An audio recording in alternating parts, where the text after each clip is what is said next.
How to log in Telegram with email. Hello everybody, welcome back to my channel. This is me, Pipin Bisnet, and today I'll guide you on if and how you can log in Telegram with email.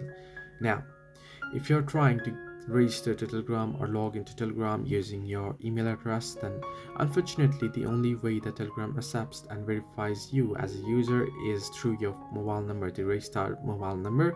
So you'll have to require a number in order to log in or register. You won't be able to do so with your email.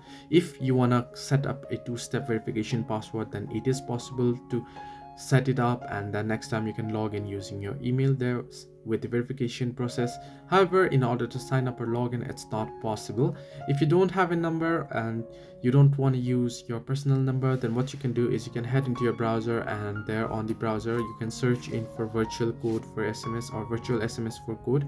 Simply type in virtual number for OTP and you'll get these links where you'll be able to get the virtual numbers in order to log in. So this way you can log in Telegram with email. Hope this helped you. Do like and subscribe, and not forget to leave a comment down below if you have any further issues.